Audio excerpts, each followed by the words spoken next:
Olá a todos, muito boa noite. Sejam bem-vindos à terceira edição do Vidal Bloco da Conversa. Espero que tenham gostado da última edição com o nosso capitão Nuno Abreu. Esse vídeo já está disponível no nosso canal do YouTube. Eu hoje queria-vos também dar uma nota inicial como no último episódio. Vamos falar da campanha do Vidago, vamos ajudar o comércio local. Como eu disse no último episódio, o Vidago está a disponibilizar espaços gratuitos de publicidade. Passem pela página oficial do clube para entrarem em contacto com o Vidago para fazerem parte desta campanha. Hoje temos connosco o ex-jogador e atual diretor desportivo do Vidago, Bruno Castelo. Castelo, muito boa noite. Muito obrigado por teres aceito o nosso convite. Espero que possamos ter uma ótima conversa. Olá, boa noite, Miguel. Quero desejar boa noite também a todos os ouvintes que estejam neste momento a ouvir esta emissão, a todos os associados e simpatizantes do Vidago e qualquer outro que goste de saber um pouco mais do que é o Vidago e falar um pouco do futebol neste caso. Muito bem. A primeira pergunta, portanto, pergunta da praxe, como o temos chamado aqui. Gostaria de perguntar como é que passaste essa quarentena, como é que foram estes dias para ti? Miguel, a minha quarentena acabou por ser passada um pouco à imagem do que eu já estava a passar. Eu atualmente não estava de baixa, estava em casa. Acabei por fazer a vida que já fazia antes, ou seja, pouco saía de casa. Aquilo que mudou, penso que terá sido aquilo que mudou mais dos foi toda a dinâmica de vida que nós tínhamos, não é? Até porque uma pessoa estava habituada a fazer coisas que considerávamos banais e de um momento para o outro deixamos de o fazer. Claro, até o simples facto de tomar um café às vezes. Sim, coisas simples que uma pessoa acha que são tão normais que uma pessoa não valoriza e de uma hora para a outra tu deixas de poder fazer tudo. Obviamente que, tendo em conta, uma pessoa já ia acompanhando a situação há algum tempo, eu sempre tive, eu até comentava na altura, quando surgiu esta situação do coronavírus, e até foi um desabafo na altura, eu dizia, oxalá que isto não seja mais uma situação como aconteceu em 1918, e até se falava isto na brincadeira porque sempre fui uma pessoa que gostei de ler bastante, e infelizmente até dizia e acabei pelo fazer, pelo facto de vi que as coisas possivelmente até iriam correr mal e muitas das vezes falava que se calhar ia comprar uns enlatados e acabei por fazer com algumas semanas de antecedência. Quando foi isto, quando declararam o estado de emergência, a minha vida estava um pouco ou seja, já estava confinado, acabei por não mudar grande coisa. A única questão foi mesmo essa de uma pessoa tomar as devidas precauções por causa de todas as indicações da DGS. E a partir daí, aquilo que eu mais notei, além de ter parado tudo, foi aquela situação de uma pessoa ter, quando íamos, por exemplo, para os treinos, quando havia a situação de uma pessoa acompanhar o futebol, de estar dentro do futebol e mudou tudo, de uma hora para a outra. Com certeza. Eu gostava de falar agora um bocadinho sobre o teu percurso, por começar um bocadinho pela tua formação. Tu começaste, portanto, a tua formação no Flaviense, que até, aliás, és o primeiro caso aqui que eu tenho. Começou no Flaviense, os dois convidados começaram os dois nos Chaves.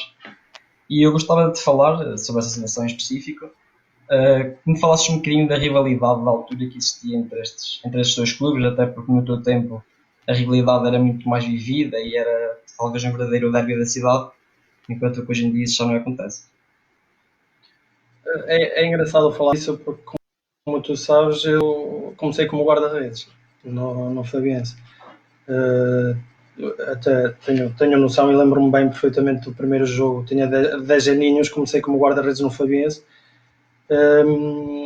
e essa rivalidade que tu estás a falar foi posterior. Não tenho noção de nos infantis e nos iniciados de jogar contra os Chaves, não tenho, mas nos juvenis e nos júniores, aliás, nos juvenis lembro-me perfeitamente porque aquilo que me transmitiam é que os Chaves, e como era tudo os jogadores praticamente aqui da cidade, havia bastante qualidade. E eu quando eu digo que dou graças, eu passei pela geração de ouro do Flaviense, quando o Flaviense, se calhar grande parte da geração de 82, 83, 84, até mesmo a geração de 85 foram gerações com muita qualidade e que na altura até se falava bastante e possivelmente ainda haverá para alguma informação nos meios de comunicação. Ainda haverá eu nesta altura acho que era nos juvenis. Até porque a maioria, por exemplo, grande parte deste pessoal, como eu posso ver ali o Portal e o André e outros, acabaram por sair para o Boavista, outros para o Salgueiros. Nesta altura, acho que até, se queres que seja sincero, as coisas sérias passam tão rápido, o tempo passa tão rápido. Tenho noção que o Nacho, na altura que não está aqui também, o Nacho saiu para o Braga, e sei que havia outros clubes interessados. O Nuno Alentejano acabou por ir para o Belenenses, e acho que também houve outras formadas, como o caso do Vítor, que agora está no Montalegre, que também foi para o Braga. Aqui sim, aqui acho que foi quando fomos campeões. É como digo, o tempo passa, há pequenos pormenores que se perdem, mesmo na memória, é impressionante. Ainda ali estava o Pedro também. Ainda eu era guarda-redes. Aliás, estás a falar nisso e até era um ponto que eu também gostava de indicar aqui. Gostava que nos falasses um bocadinho. Aliás, para mim até foi uma surpresa, não sabia sinceramente, dessa mudança radical de posição. Tu mudaste de um extremo do campo para outro, das guarda-redes, e mudaste para ponta de lança. Aliás, tu até conseguiste ser campeão como guarda-redes nos infantis e iniciados e posteriormente como ponta de lança nos juvenis. Portanto, isto não é qualquer um que faz. É engraçado que eu, na altura, ia à seleção de Vila Real como guarda-redes e, passado um ano, ia à seleção de Vila Real como avançado. Por isso foi engraçado. Mas essa história é caricata porquê? Porque eu na Nacional de Iniciados já não tenho a certeza. Acho que tinha um dedo com um problema qualquer, e na altura acho que o Mico também tinha assumido a titularidade, que era um excelente guarda-redes. Eu fui para o banco, isto em Viana do Castelo contra o Vianense, e isto na segunda parte estamos a perder 4-0, e na altura o Mr. Chambila vira-se para mim e diz: "Ó Castelo, troca aí o equipamento com o Ezequiel, vais entrar para a frente." E porque às vezes também treinava à frente nos treinos, e eu, pronto, ok, vamos lá. Quando entrei estava 4-0, fiz o 4-1. Na jogada a seguir, ou já não tenho a certeza, que era aquilo que já tinha comentado, se fiz o 4-2 ou fiz a assistência para o 4-2, sofri o penalti para o 4-3 e possivelmente mais 5 minutos empatávamos o jogo. O jogo acabou por ficar 4-3 e a partir daí o Mister começou a apostar em mim à frente. No ano seguinte, que ia ser juvenil, eu comecei a jogar à frente. O Chambila decidiu que tinha potencial para jogar à frente, que tinha qualidade para jogar à frente, e comecei a jogar à frente. Então, e tu como guarda-redes sempre demonstraste uns bons pés? Ou como é que isso surgiu assim? Se queres que seja sincero, é assim, eu era um jogador pulsante e tinha. Quem me conheceu, quem olhasse para mim, é assim, sempre fui bastante corpulento. E era engraçado, porque eu quando era garoto, com 10 anos, eu era pequenino. E então lembro-me muitas das vezes, imagina o Flaviense como é agora ainda, pelado, chovia, até gozavam, muitas das vezes até gozavam comigo porque parecia um saco de batata. E então, sei lá, à medida que sempre tinha jeito, não é? Tinha jeito para jogar à frente, e era uma pessoa que era um falso lento. Parecia que lá está, era gordinho, era baixinho, depois houve ali uma certa altura, não é? Como uma pessoa começa a crescer mais um pouco, fiquei mais elegante e na altura, para o Xambila, que na altura era um excelente formador, que era uma pessoa que até percebia bastante, para achar que tinha qualidade para jogar à frente é porque possivelmente teria alguma qualidade de pés, não é? Estamos a analisar uma situação que já vai com 10 anos, vou fazer 37, faz-lhe contas, já é assim uma vaga ideia do que. Mas sim, possivelmente, tendo em conta os parâmetros de análise que temos hoje, possivelmente teria até uns pezinhos mais ou menos, senão penso eu que não me colocaria à frente. Também penso exatamente da mesma forma. Depois, pronto, o teu percurso foi, tanto continuaste a jogar futebol, e também gostava de falar agora do convite, entre aspas, que tiveste para prestar provas no Benfica, no Porto e inclusive no Braga, quando estavas no teu segundo ano de juvenil. Eu gostava de saber como é que foi esta experiência, quais são os pensamentos e os sentimentos de um adolescente, não é? Uma criança, de adolescente, passar por esse tipo de experiências. É assim, é para ver como é que às vezes as coisas acontecem, não é? Até porque eu, enquanto miúdo, não tive formação nenhuma, neste caso, em jogar à frente, mas na altura fiz uma época de juvenil, não é? Tendo em conta que fiz uma mudança drástica para jogar à frente e, e do nada surgiu, na altura mandaram, aliás, eu até tinha estado a comentar porque com o meu pai, porque não, o meu pai na altura também fazia parte da direção do Flaviense, e eu até estava a insistir com ele que acho que tinham, e ele não, que na altura ligaram para o Flaviense. Não foi fax como eu tinha pensado, ligaram para o Flaviense, dizer que acho que até foi na altura que os júniores do Flaviense também tinham sido campeões, salvo erro, e o Benfica veio cá jogar, se não me falha a ideia, e deram-lhe indicações que eu era um jogador pulsante, que tinha qualidade, e fizeram convite para ir prestar provas nessa altura ao Benfica, ao Porto, e na altura o Braga já foi diferente porque era um ano que eu ia para Júnior. E aí a história já é um pouco diferente porque na altura, ou seja, no Benfica e no Porto fui prestar provas, acabei por não ficar, e no Braga foi diferente porque era para ficar, só que entretanto na altura o Mr. Diamantino Brás já andava em cima, já tinha falado com os meus pais que na altura tinha feito uma série de promessas que ia fazer de mim jogador, que aqui nos Chaves é que eu estava bem, que não sairia daqui, e pronto, eu na altura também, como estava bastante, e ainda hoje, não é? Tenho até muita proximidade com os meus pais, acabei por ficar por aqui e fui para os Chaves, não é? Pronto, possivelmente se tivesse possibilidades de chegar a outros patamares, estando em casa, seria o ideal. Também acabou por não acontecer, mas pronto, faz parte daquilo que é mesmo isto. Claro que sim. E como é que foram estas experiências no Benfica e no Porto, respectivamente? É assim, a do Benfica acaba por ser uma história também caricata, porque eu tenho tido, ao longo destes anos todos, tenho tido algumas histórias engraçadas. Acaba por ser caricata porque na altura quem me levou lá até era um sócio do Benfica, salvo erro, que se chamava o Sr. José Augusto, que tinha uma ligação ao Benfica, e levou-me lá com o meu pai.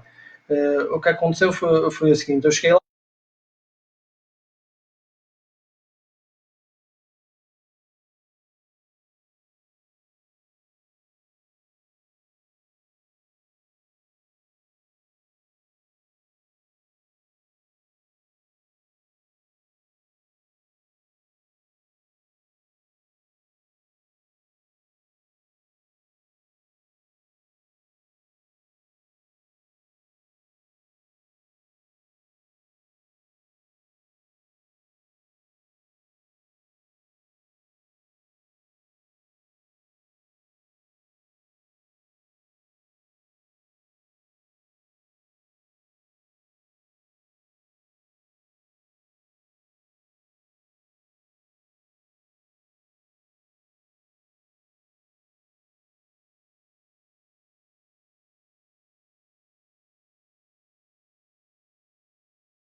o Castelo não estava em lado nenhum, já estava no autocarro a vir para Chaves. E pronto, na altura ligaram para aqui para os meus pais a perguntar o que é que se tinha passado, porque é que me tinha ido embora, porque até estavam a gostar de mim. E pronto, e foi isto. Não sei se terá sido uma boa, mas foi o que foi na altura. Foi a decisão que tomaste e está tomada. Sim, exato. E achas que, se por exemplo, se isso acontecesse, por exemplo, se fosses, por exemplo, agora da minha altura, da minha geração, se fosse um caso que acontecesse, por exemplo, agora, portanto, atualmente, tendo em conta também como está o mercado da formação atual e hoje em dia cada vez é mais normal os jogadores muito novos irem da sua cidade natal para estes clubes maiores, achas que a situação poderia ter sido diferente? Mesmo a tua reação, não é? Eu acho que hoje em dia, tipo, até tu vês, o Benfica na altura, e isto vou falar, nem tem nada a ver com a minha situação, ou por aquilo que eu passei. A questão é que hoje em dia, grande parte dos jogadores, e se calhar aqueles que, quando estamos a falar de jovens, têm outro acompanhamento que possivelmente na altura não havia, não é? E isto eu estou a falar, se calhar, também de jogadores aqui desta zona, de zonas do interior. Obviamente que, por exemplo, há aqueles jogadores que jogaram em formação, Benfica, Sporting, nessas alturas já tinham outras condições e se calhar eram seguidos de outra forma que hoje pronto, que é completamente diferente hoje em dia, até porque mesmo os parâmetros que utilizam hoje com os jovens, que era algo que também já te tinha comentado, na altura possivelmente procurariam jogadores com outras características que hoje não procuram tanto. Obviamente procuram talento, procuram miúdos com talento, mas querem miúdos com seriedade e comprometidos. Por isso é que mesmo hoje a nível de... E depois isto também depende um pouco dos clubes, né? Aquilo que procuram na sua formação, a tipologia de jogador que querem. Estás bem? Há vários fatores aqui que podem jogar. Agora, as coisas são muito diferentes daquilo que eram na altura, até porque se calhar naquela altura tinhas 3 ou 4 clubes a nível de formação que estavam... e vias muita discrepância. Hoje em Sim, dia, sim, como tens o caso, por exemplo, os Chaves, são impossível, até mesmo a nível de resultados, tu vês uma diferença enorme. Por exemplo, eu lembro que no primeiro ano, e isto quando joguei no primeiro ano nacional de infantis, a primeira vez que joguei foi contra o Guimarães, perdemos 14-0, 15-0, e hoje já não vejo já não vejo essa diferença, até porque as equipas do interior, a nível de formação, trabalham muito melhor, nem tem nada a ver, as condições são outras, claro que sim. e já estás a entender, por isso é que se estar-te a responder a isso, se poderia ou não poderia, estás a entender, as coisas mudaram tanto, que é um bocado difícil, depois depende tanto dos fatores, depende dos próprios Claro, clubes, depende do momento, estás a entender, isto nos anos, imagina, nos anos em 2000 ou em 90 e tal, e agora já viste a evolução que isto tem, por isso é que é um bocado complicado estar-te a responder se seria, se não seria, estás a entender, Miguel? claro que sim. De cima agora nós temos uma evolução constante da formação em vários clubes, não só grandes clubes nacionais, mas também mais pequenos. É completamente diferente daquilo que era. Já vês clubes do interior a trabalhar bem, já vês clubes do interior a irem disputar as fases seguintes de campeonatos nacionais. Por isso, só por aí já vejo a evolução e já não há tanta disparidade entre os clubes do interior e do litoral, que mesmo assim, se calhar até por razões económicas e por razões de apoio, conseguirão estar sempre se calhar um passo à frente. Claro. Eu agora gostava de passar para outra fase, outra etapa do teu percurso.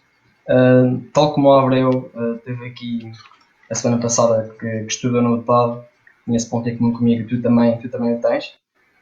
Estudaste, portanto, 6 anos, licenciatura de 5 na altura, formato bastante diferente do meu.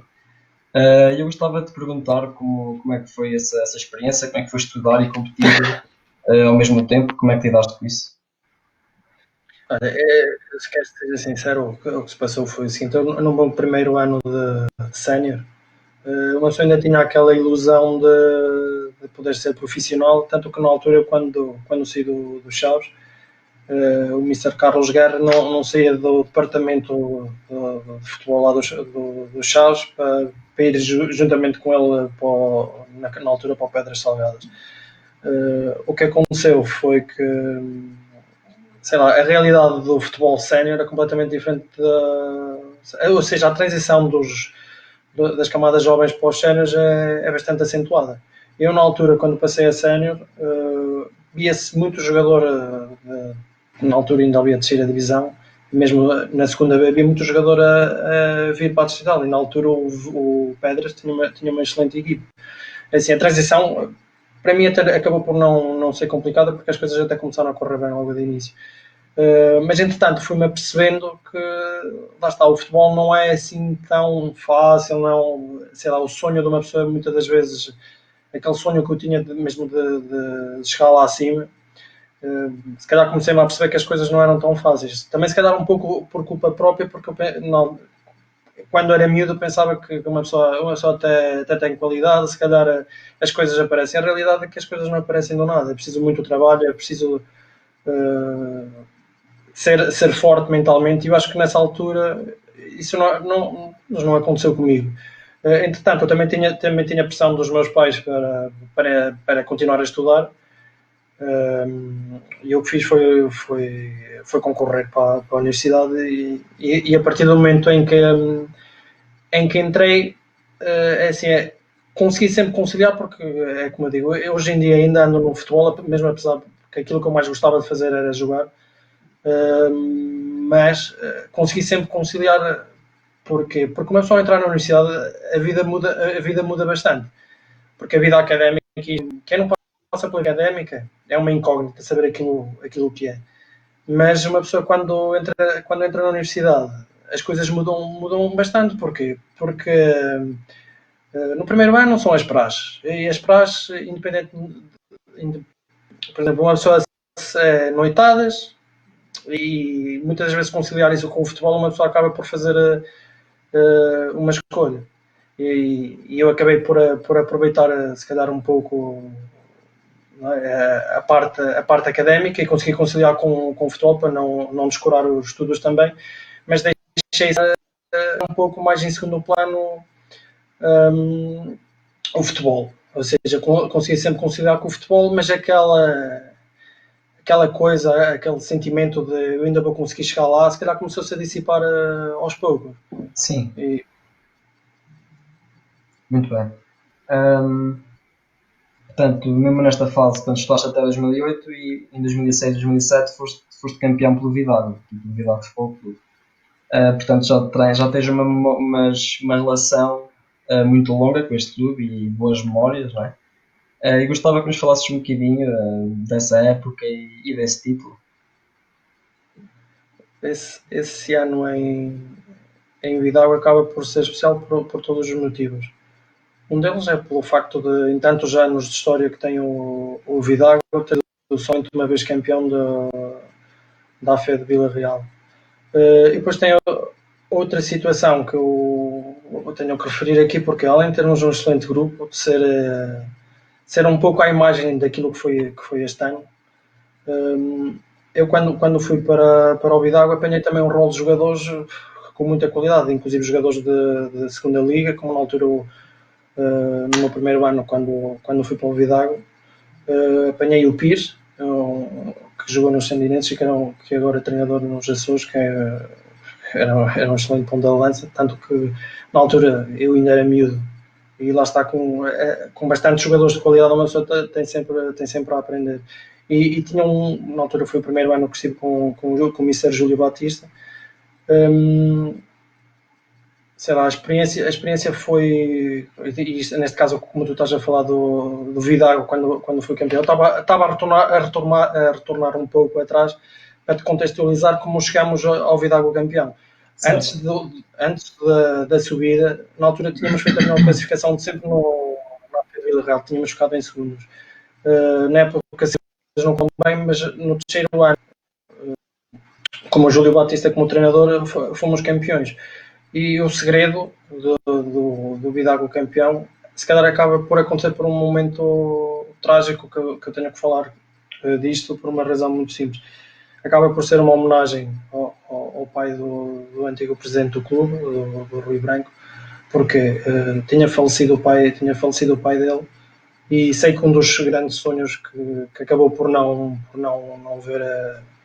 ver isso concretizado, o pai dele, era que realmente acontecesse isso do Vidago com a subida à terceira divisão na altura.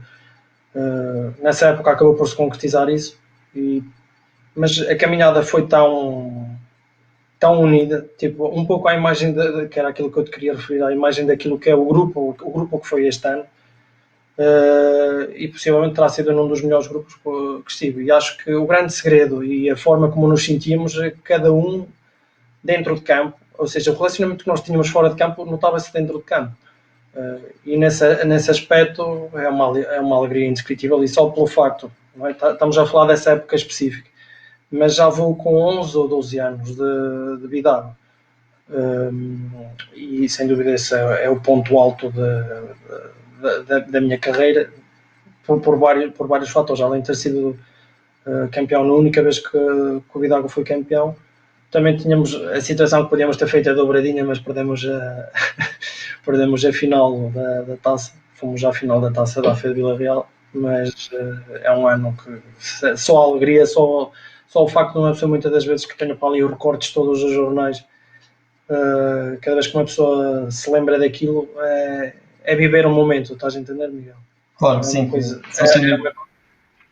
são sem dúvida excelentes memórias que guardas e que ainda continuas, portanto, a partilhá-las. Posteriormente também tiveste uma passagem pelo estrangeiro, por Verim, e eu gostava de falar um bocadinho contigo sobre isto. Como é que surgiu esta oportunidade e o que é que achaste dessa experiência no estrangeiro? É engraçado que grande parte das às vezes surgem assim na altura, que também acho que até foi eles andavam à procura de avançar, acho que o Inter na altura até foi também o Mr. Diamantino, que eu acho que eles tinham pedido uma informação qualquer, salvo na altura o Brino estava na terceira divisão, que na altura também até fizemos jogo com os Chaves, e surgiu assim do nada. A única questão é que o futebol em Espanha é completamente diferente daqui, é muito mais rápido, muito mais competitivo. E a mim custou-me um pouco a adaptar, também por causa, se calhar, um pouco disso, de ser um futebol completamente diferente daquele que era aqui. E o facto também de ser o único português no plantel também não terá ajudado muito, porque, e isto tenho que, se calhar, dizer, eu acho que muitas das vezes os espanhóis não vão muito com os portugueses, e tive algumas não, a realidade é esta, que acho que muitas das vezes os espanhóis não vão muito com os portugueses, e eu nesse aspecto também não tive muita sorte, apesar de ter até sempre fui uma pessoa bastante extrovertida, e acabei por fazer 2 ou 3 amigos em Brim quando joguei com eles. Um deles era o Carlos, que tinha jogado aqui na segunda B, e provavelmente se não fosse ele até proteger-me um pouco, as coisas não teriam sido nada fáceis, que não foram. Mas acabou por ser uma boa, porque é como digo, por todos os momentos da nossa vida acabamos sempre por tirar algo bom, seja de que forma for, seja a nível futebolístico, seja a nível pessoal e humano, e a minha passagem por Benfica acabou por ser boa nesse aspecto. Não, se calhar não joguei tanto como eu gostaria na altura, mas pronto, também era tudo, a equipa era bastante competitiva, havia jogadores na altura até tinham vindo do Racing de Santander, o jogador que estava na minha posição tinha vindo da Primeira Liga, e pronto, apesar de ter jogado até bastante, se calhar não joguei tanto como gostaria, mas foi uma boa experiência. Foi uma experiência também para, pelo menos, como às vezes gozavam comigo, olha, Castelo, ao menos foste internacional, fui. Isso é verdade. Por isso, foi uma boa experiência. Muito bem. Também gostava de falar contigo sobre a experiência que tiveste como treinador-jogador no Vila de Perdizes durante 2 anos. Eu gostava que nos falasses um bocadinho disso, porque acaba por ser uma experiência que é sempre diferente, não é? Essa situação é mais daquela. É assim, eu agora posso chegar ao fim desta conversa contigo, e acho que no futebol já fiz quase tudo um pouco. E se calhar até se calhar às vezes muito do ponto de vista é assim, acabou por mudar algumas valências porque era como eu te estava a dizer, tudo nos dá experiência, tudo nos dá mais, e acaba por ser este o termo, mais arcabouço para entendermos um pouco melhor o que é, neste caso, o futebol, ou a forma de estar no futebol. E até mesmo no dia a dia. Essa situação de ter sido jogador era uma situação que eu na altura nem tinha preconizado, nem tinha realmente pensado que pudesse acontecer. Na altura, o que aconteceu, isto de uma forma muito rápida e sucinta, o Calina penso que iria ser treinador do Vilar Perdiz, entretanto, já não penso que ele à última hora terá saído para o Montalegre, e eu como conhecia o Márcio desde miúdo, e até tinha uma relação de amizade com ele, ele falou comigo e assim do nada disse-me: opa, Castelo, olha, aconteceu-me isto, eu preciso que me deis uma ajuda, senão vou... E eu na altura até estava no Pedras, e possivelmente iria continuar lá. E eu disse, pronto, decidi aceitar o desafio, não é? Porque eu tinha 28 anos, não é? Ainda queria era jogar, mas acabei por aceitar o desafio mais na altura para o ajudar, nem tanto pela aquela situação de gostava de vir a ser treinador ou algo do género. Estás a entender? Poderia ter essa ambição, ou se calhar até quando eu poderia pensar que poderia vir a ser treinador, mas não naquela fase, e é só muito mais lá para a frente, mesmo quando pensasse em sair ou quando terminasse de jogar. O que aconteceu foi que eu aceitei, acabei por aceitar o convite, e acabou por ser uma experiência até engraçada porque, sei lá, deu-me uma outra perspectiva das coisas, não é? Porque uma pessoa, além de ser bastante complicado, porquê? Porque quando fui para o Vilar de Perdizes, na altura o Vilar de Perdizes não é o que é agora, era um clube que estava em crescente, que na altura o Márcio queria estruturar o clube, queria fazer crescer e a realidade é que as condições que havia na altura não são as mesmas que há agora, como é óbvio. Na altura até pedi ao Mr. Betinho para me ajudar, que era um antigo treinador que estava no Chaves e que já não treinava há algum tempo. Acabou por me ajudar porque é complicado tu estás dentro de campo, porque eu também jogava, e estás a controlar tudo porque simplesmente não dava, e às vezes havia conflito de interesses e possivelmente não... É complicado porque ao mesmo tempo são teus colegas, na altura até gozavam muito, gozavam, o pessoal, vê lá com o futebol, já acho que tu já és treinador, opa, eu ria, não é? Gozava um bocadinho com a situação, porque havia muitos, olha, já temos outro tal Zé Durão, agora já há outro tal Zé Durão, não é? Que o tal Zé Durão também foi muito já nos treinadores, jogador do Boutiques, e pronto, era essa a situação. No segundo ano como treinador-jogador, na altura, o projeto já foi um pouco diferente, porque naquele ano foi tudo feito em cima do joelho. Eu lembro que na altura acabei por fazer o plantel numa semana ou 2 semanas, porque quase não havia jogadores, ou seja, fui buscar alguns jogadores que já nem estavam a contar jogar, que nem jogavam, e acabamos por fazer um campeonato acima das expectativas, até porque possivelmente na altura, lembro-me nesse primeiro ano como treinador-jogador, foi o ano atípico, que foi dividido em 2 séries, na altura que o Valpassos acabou por ser campeão. E nessa série, nós, a 2 jornadas do fim, estávamos a 4 pontos de ainda disputar a fase seguinte, ou seja, a fase de campeão. Por isso até acabou por ser bom, porque foi tudo feito em cima do joelho. A nível de resultados, acabou também por ser bom, porque fizemos resultados que ninguém estava a contar. Penso eu que isto basta ir ver ao 0-0, até para não dizerem que estou a mentir. Ainda há quarta ou quinta, sexta jornada, o Vila Perdiz em primeiro, nessa altura, com uma equipa que éramos fraquinhos, mas as coisas acabaram por correr bem. No segundo ano, as coisas já foram um pouco diferentes. Na altura, acabou-se por fazer um plantel até bastante competitivo. Na altura também acabou por fazer a melhor classificação de sempre do Vilar na FEDVAL, que ficámos em sexto. E pronto, e a partir daí Depois, nesse ano, disse-lhe ao Márcio que não queria continuar como treinador-jogador por várias razões, não é? E uma delas foi porque, é como eu digo, eu sempre fui uma pessoa que, enquanto companheiro, sempre gostei de tentar, ou seja, eu sempre me dei bem com a grande maioria dos meus colegas e muitos deles amizades que fiz para a vida toda por causa do futebol. E já estava a haver ali um pouco de... Quando és treinador tens de tomar decisões e, não pode, Claro. e nunca vais agradar a toda a gente. E possivelmente porque eu também jogava e havia muita gente que nunca concordava com aquilo que tu pudesses fazer, eu decidi que não estava para mandar a chatear e se quisesse ser treinador mais tarde, mas a sério levar as coisas de outra forma, poderia o fazer mais tarde. Acabei por dizer, olha Márcio, não vou continuar, e, tanto que depois no ano seguinte o Vitor Gomes assumiu a equipa e eu continuei como jogador lá. Por isso, Muito bem. já estás a ver a experiência.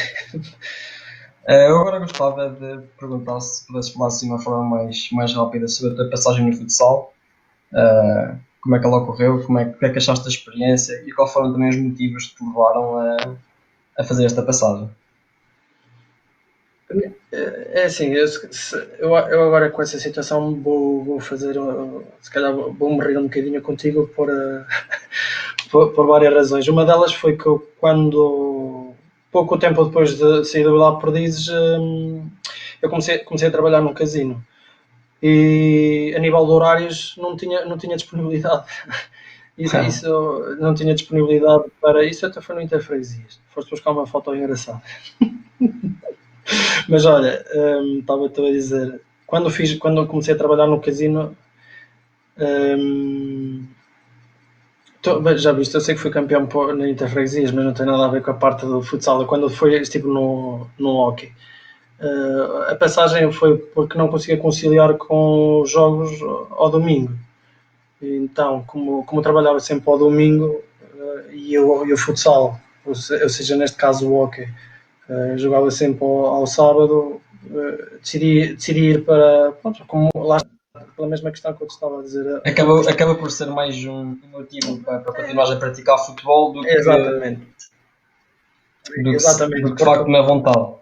É exato, só que a questão é que, por exemplo, desde que pronto, as várias modalidades, até porque também já participei quando participava no futebol de praia, isto nos torneios e não sei o quê, foi mesmo por essa questão de uma pessoa gostar sempre de praticar desporto, só que para mim o praticar desporto tem que ser neste caso sempre com a vertente do futebol, seja qual ele for, exatamente.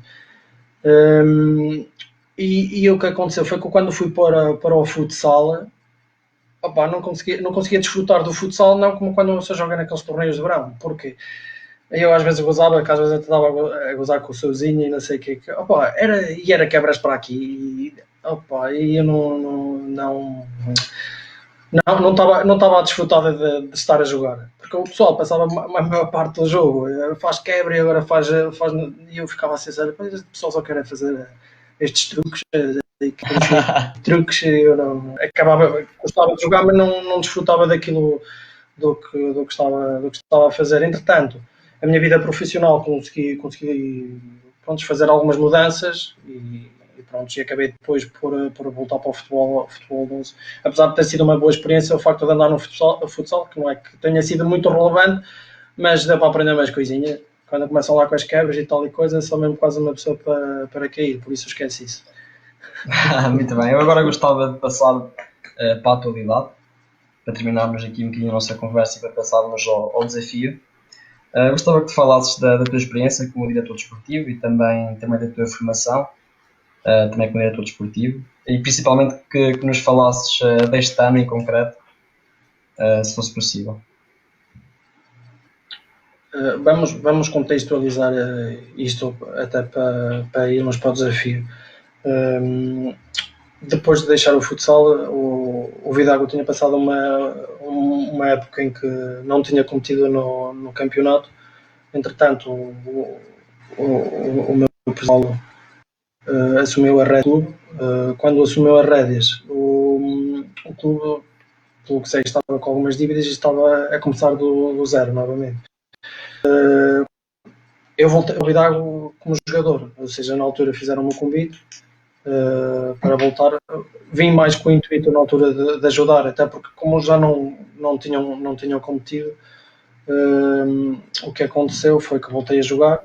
Entretanto, tive 3 anos a jogar antes de assumir como diretor desportivo e isto para chegar à parte em que comecei como diretor desportivo.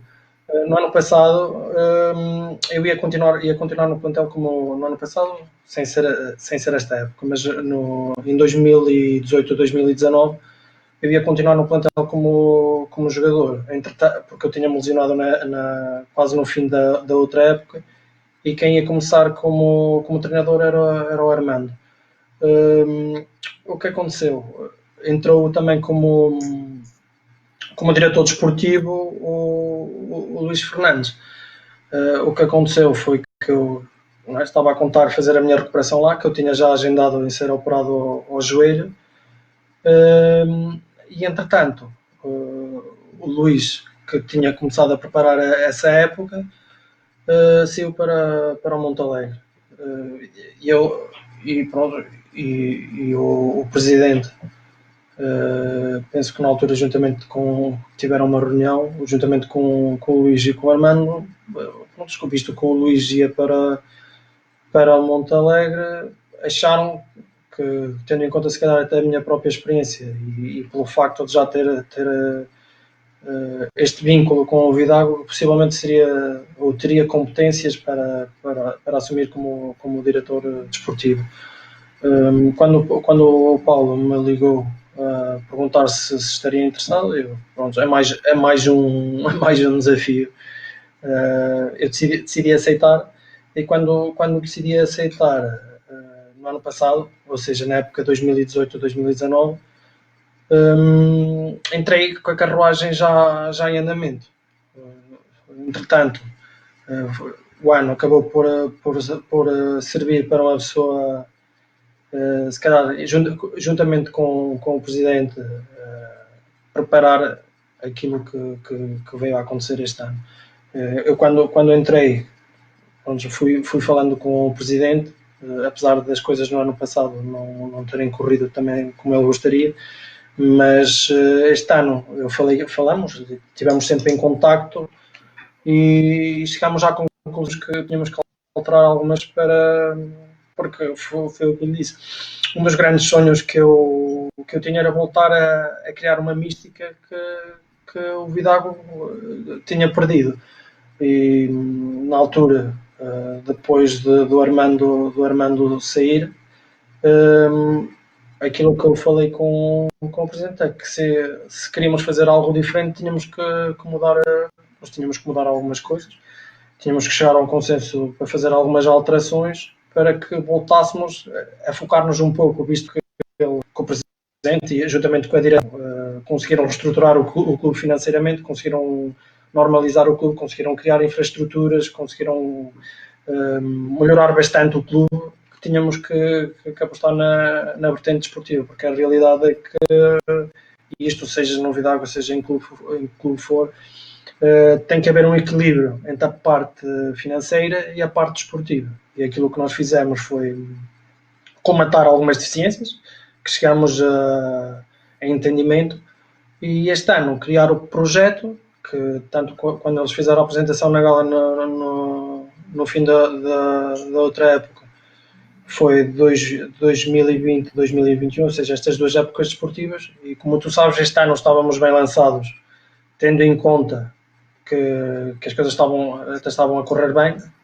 Aquilo que nós tínhamos estruturado e agendado foi, numa primeira fase, mudarmos o perfil de treinador, que tal veio a acontecer na altura, quando neste segundo ano, isto para contextualizar melhor as coisas, surgiu a situação de fazermos as coisas de outra forma. O Gamito, como tu sabes, eu também tenho uma relação de amizade com ele, que foi criada pela forma e pela, se calhar, a sintonia que temos um com o outro, e organizámos aquilo à imagem daquilo que eu também falei com ele, aquilo que o presidente também falou com ele, que foi voltarmos a a criar uma mística no clube e fazer um pouco daquilo que o Vidago já foi. O Vidago mandão, um Vidago onde tenho noção, e isto pela minha experiência enquanto jogador, quando passei se calhar também na época dourada do Vidago, ser um clube e uma equipa onde qualquer equipa que passasse em Vidago voltasse a sentir o que é o Vidago, que era muito difícil de passar em Vidago. E outro, por estar a passar essas imagens, uma das coisas que também tínhamos, um dos grandes objetivos, estarmos a encher as bancadas, e isso dá-me uma alegria imensa ver aquilo que aconteceu também este ano, a nível mesmo de apoio do apoio dos adeptos, dos simpatizantes, mesmo pessoas que nem estavam interessadas do Vidago, e de uma hora para a outra começámos a ter bastante pessoal, e acho que esse também foi um dos objetivos que foi cumprido. E pronto, Sem o dúvida. trabalho é para continuar. Desculpa lá, Miguel, mas depois eu começo a falar, não me calo. Pá, Não há problema nenhum, não há problema. Acho que todos nós achamos, aliás, que tens feito um excelente trabalho e espero que continues a fazer. Vamos passar, portanto, agora para o nosso desafio que temos aqui guardado para ti hoje. Acho que vai ser uma coisa muito fácil para ti. Vai ser vamos fácil. ter umas... Vai. Nós vamos ter uma espécie de questionário para ti, tipo um concurso como se fosse, sei lá, quem quer ser milionário ou algo assim do género, sobre o plantel e sobre a época em si, sobre esta época que termina assim desta forma, né? Eu gostava de pôr aqui um objetivo. São 8 questões. Eu acho que, sei lá, acertares 6, 5, já é bom, não? E queres que demore 10 segundos agora a falar, senão nunca mais consegues acabar o programa, é isso, não é? Prontos, ok, tudo bem, não te preocupes. Mas espero que acertes no mínimo, portanto, das 8 questões, 5 ou 6, acho que é bastante aceitável. Vamos a isso então? Chuta aí. Eu chuto. Vamos então estar aqui à espera do nosso editor que coloque a pergunta ao teu lado, que é para poder responder. Portanto, aqui está. Quem é o jogador mais amarelado da época? Portanto, tens aí João Tunes, Miguel Sousa ou Miguel? Meu Deus do céu, adoro esse menino. Como é que eu não poderia saber que é o menino que deu mais bordoada este ano? Quem terá sido, meu Deus?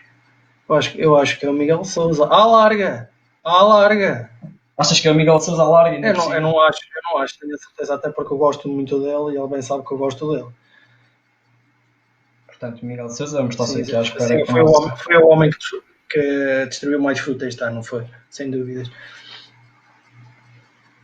E a resposta está efetivamente correta. Miguel Sousa levou 14 amarelos, no Miguel também levou 11. Se tiver isto, já sabe que eu gosto muito dele. E sei que possivelmente às vezes quando treinar às terças-feiras com ele que vai dar uma bordada, isso é certo. Não há. Muito bem, certíssimo. Portanto, 1 de 8 já está. Portanto, vamos à próxima questão. O jogador com mais minutos. Temos aí Gabi, Johnny e Eduardo Paiva. É assim, entre este um e outro, ou foi o Johnny ou o Gabi. Eu te posso utilizar a ajuda do público? Está disponível? Penso que não. Negativo. É assim, eu penso que terá sido o Gabi. Pensas que está sido o Gabi? Tenho quase a certeza, porque o Johnny depois lesionou-se também por isso. Edu Paiva também teve alguns minutos e tal, mas... Portanto, tu consideras que foi o Gabi e a resposta está certíssima. Portanto, 2 de 8 já certo. Faz muito bem, nem brinques. Faz muito bem. É continuar assim. Não posso utilizar a ajuda do público? Aqui não é esses botões. Não há?